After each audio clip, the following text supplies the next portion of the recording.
सुप्रभात। आप सभी छात्र छात्राओं का स्वागत। आज हम गिरिधर नागर इस कविता का स्वाध्याय देखते हैं कि स्वाध्याय में किस तरह से प्रश्न पूछे जाते हैं और उसके उत्तर किस तरह से लिखना आवश्यक होता है, इसके बारे में आज हम जानकारी लेते हैं। तो स्वाध्याय में पहला प्रश्न है, सूचनानुसार कृतियाँ कीजिए। उसमें से एक है संजाल पूर्ण कीजिए। और प्रश्न है, होली के समय आनंद निर्मित करने वाले घटक। यानी इस कविता में होली के बारे में जो जानकारी दी गई है, जैसे कि होली के समय आनंद निर्मित करने वाले कौन से घटकों का उल्लेख हुआ है, वो हमें इसमें लिखना आवश्यक होता है। तो इस प्रश्न का उत्तर है केसर गुलाल, पखावज, प्रेम पिचकारी और करताल। दूसरा प्रश्न है, प्रवाह तालिका पूर्ण कीजिए। इसमें प्रश्न है, कन्हैया की विशेषताएं। कन्हैया यानी श्री कृष्ण के बारे में जो भी विशेषताएं इस कविता में आई है वो यहाँ पर लिखने आवश्यक होती है। तो इसका उत्तर है गायों के पालक, गिरी को धारण करने वाले, सिर पर मोर पंख का मुकुट पहनने वाले और भक्तों को संसार रूपी सागर से पार उतारने वाले। ये कन्हैया की 4 विशेषताएं हैं। तीसरा प्रश्न है, इस अर्थ में आए शब्द लिखिए। तो देखो शब्द कौन से दिए हैं प्रश्न में। तो शब्द दिए हैं, पहला है दासी, दूसरा साजन, तीसरा बार बार, चौथा आकाश। तो इसमें शब्द कौन से लिखने हैं, तो इस अर्थ वाले शब्द जो कविता में आए हुए हैं वो आपको कविता में से ढूंढकर लिखना आवश्यक होता है।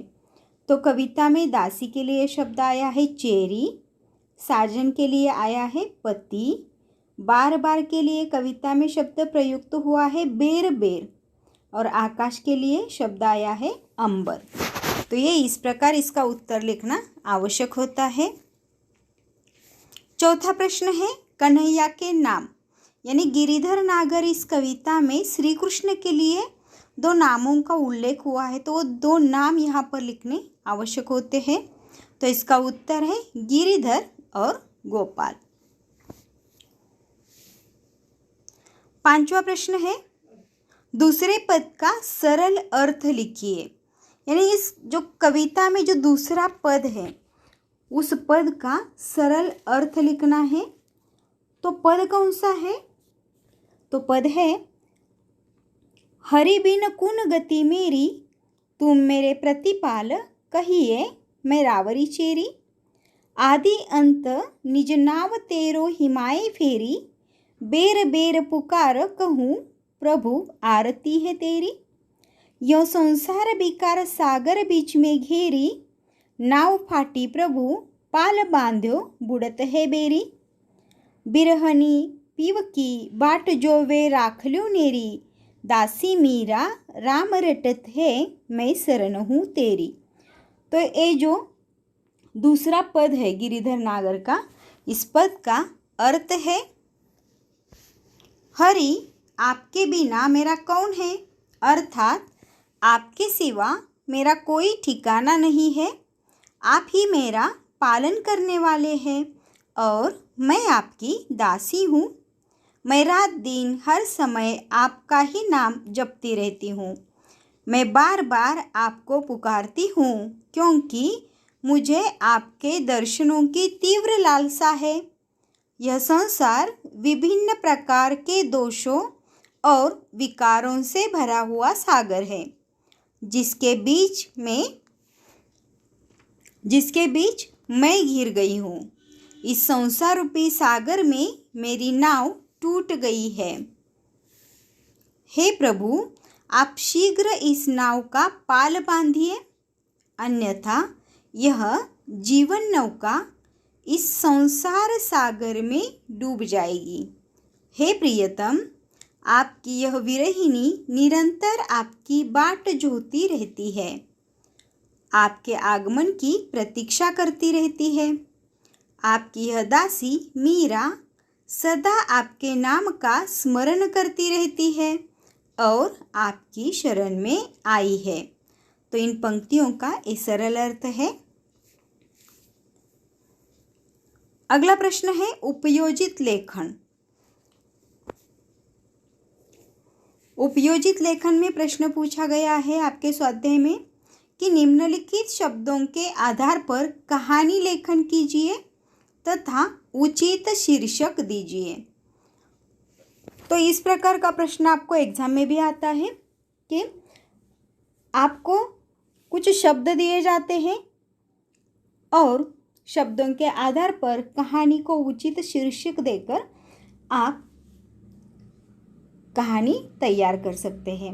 अब देखो यहाँ पर शब्द कौन से हैं, तो अलमारी, गिलहरी, चावल के पापड़, छोटा बच्चा। तो इन शब्दों का प्रयोग आपकी कहानी में होना आवश्यक होता है और एक शीर्षक उसको आपको देना आवश्यक होता है और सबसे महत्वपूर्ण होता है कि ये कहानी जो है वो आपको भूतकाल में लिखना आवश्यक होता है। तो आइए देखते हैं कहानी। कहानी का नाम है भूतदया। एक गांव में एक छोटा बच्चा रहता था। उसका नाम राहुल था। एक दिन वो माँ के साथ खेत गया। माँ खेत में काम कर रही थी और राहुल एक पेड़ के नीचे खेल रहा था। तभी पेड़ से कुछ गिरने की आवाज़ आई। राहुल ने जाकर देखा तो पेड़ से एक गिलहरी नीचे गिर गई थी। पेड़ से गिरने के कारण गिलहरी को चोट आई और वह मूर्छित हो गई। बहुत देर तक राहुल उसके पास बैठा रहा। कुछ देर बाद गिलहरी ने अपनी आंखें खोली, लेकिन वह जगह से हिल न पाई। राहुल मन ही मन बहुत उदास हुआ। उसे बहुत दुख हुआ। राहुल के जेब में घर के अलमारी से लाए हुए चावल के पापड़ थे। उसने उस पापड़ के छोटे छोटे टुकड़े किए और गिलहरी के सामने रख दिए। कुछ ही देर में गिलहरी वह टुकड़े धीरे धीरे खाने लगी। राहुल के पास एक छोटा डिब्बा था। उसमें राहुल ने गिलहरी को पीने के लिए पानी रखा। चावल के पापड़ खाने के बाद गिलहरी ने पानी पिया। गिलहरी अब अच्छा महसूस करने लगी। थोड़ी ही देर में वह रेंगकर पेड़ पर चली गई। राहुल को लगा अब वह नीचे नहीं आएगी, लेकिन थोड़ी ही देर में गिलहरी नीचे आ गई। राहुल के पास इधर उधर खेलने लगी। मानो राहुल और गिलहरी की दोस्ती हो गई। अब जब भी राहुल खेत में आता, गिलहरी उसके पास दौड़ाती। राहुल और गिलहरी दोनों साथ में खेलते। तो इस प्रकार कहानी लिखना आपको आवश्यक होता है। अगला प्रश्न देखो, अपठित पद्यांश। इस प्रकार का प्रश्न आपको एग्जाम में रहता है। अपठित गद्य या अपठित पद्य आपको दिया जाता है। तो अब इस स्वाध्याय में दिया है अपठित पद्यांश। तो देखते हैं, देखो क्या पद्यांश है। सूचना के अनुसार कृतियां कीजिए। पद्यांश दिया है, काम जरा लेकर देखो, सख्त बात से नहीं स्नेह से, अपने अंतर का नेह अरे तुम उसे जरा देकर देखो। कितने भी गहरे रहे गर्त, हर जगह प्यार जा सकता है। कितना भी भ्रष्ट जमाना हो, हर समय प्यार बहा सकता है। जो गिरे हुए को उठा सके, इससे प्यारा कुछ जतन नहीं। दे प्यार उठा पाए न जिसे, इतना गहरा कुछ पतन नहीं। तो ये पंक्तियाँ अपठित पद्यांश में से है और इस पर प्रश्न किस तरह से पूछे जाते हैं आइए देखते हैं। इसमें पहला प्रश्न है, उत्तर लिखिए। प्रश्न है, किसी से काम करवाने के लिए उपयुक्त। तो इन पंक्तियों में क्या बताया गया है? सबसे महत्वपूर्ण क्या है? तो स्नेह, और इसीलिए किसी से काम करवाने के लिए उपयुक्त है स्नेह। दूसरा प्रश्न है हर समय अच्छी लगने वाली बात, तो इसका उत्तर है प्यार। दूसरा प्रश्न है उत्तर लिखिए, उसमें से पहला है अच्छा प्रयत्न यही है। यानी इस अपठित पद्यांश में क्या महत्वपूर्ण बताया है कि कौन सा अच्छा प्रयत्न है? तो वह है गिरे हुए को उठाना, तो ये इसका उत्तर है। दूसरा प्रश्न है यही अधोगति है, और इस प्रश्न का उत्तर है गिरे हुए को न उठाना। इसमें तीसरा प्रश्न है पद्यांश की तीसरी और चौथी पंक्ति का संदेश लिखिए। यानी ये जो पंक्तियाँ दी है आपको अपठित पद्यांश में से, उसमें से तीसरी और चौथी जो पंक्ति है, कौन सी है तीसरी पंक्ति और चौथी? तो कितने भी गहरे रहे गर्त, हर जगह प्यार जा सकता है। कितना भी भ्रष्ट जमाना हो, हर समय प्यार भा सकता है। तो इन दो पंक्तियों का अर्थ और उन पंक्तियों के माध्यम से क्या संदेश दिया है वह हमें यहाँ पर लिखना आवश्यक होता है। तो इस प्रश्न का उत्तर है कवि प्रेम का महत्व समझाते हुए कहते हैं कि भले ही कोई हमसे कितना भी सख्त,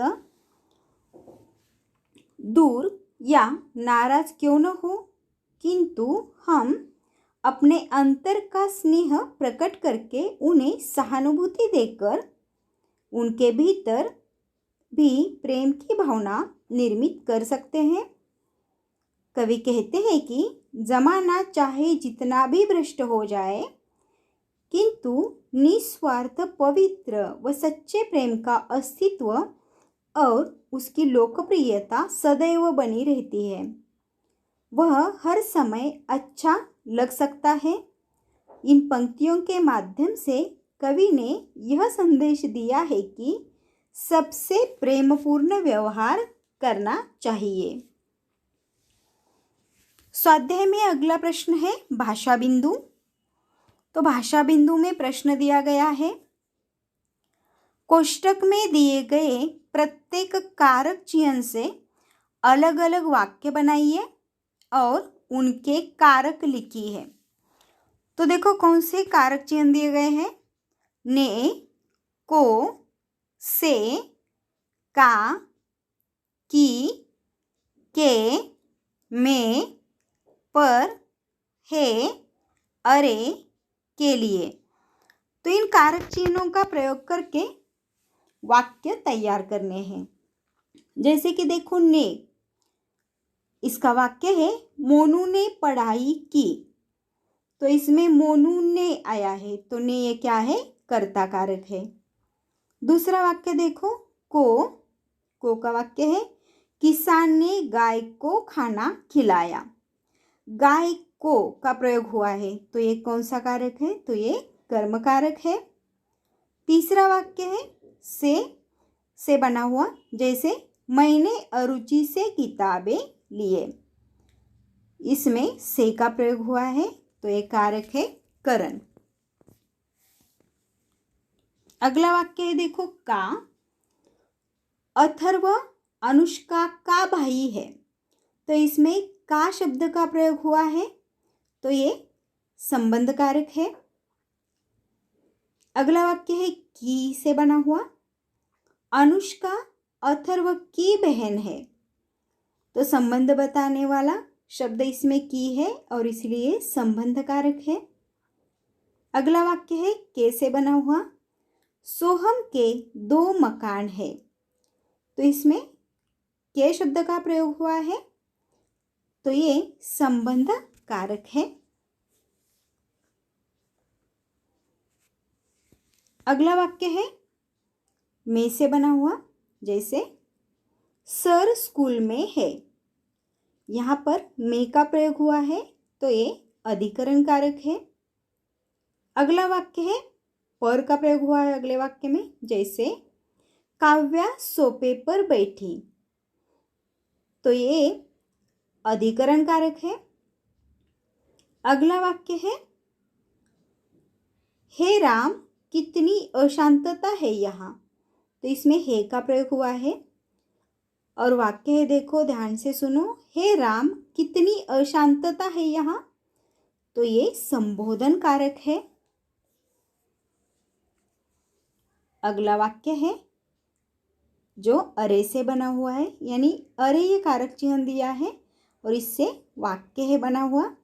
अरे कृष्णा तुम किधर हो। तो इसमें अरे शब्द का प्रयोग हुआ है, विस्मयादि बोधक चिन्ह का भी प्रयोग हुआ है। तो ये संबोधन कारक है। अगला कारक चिन्ह है के लिए और वाक्य है, पापा ने अनुष्का के लिए किताबें लाए।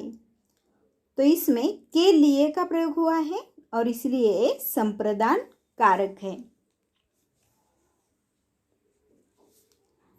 तो गिरिधर नागर इस कविता का स्वाध्याय यहाँ पर समाप्त होता है। फिर मिलते हैं अगले लेक्चर में। तब तक के लिए धन्यवाद।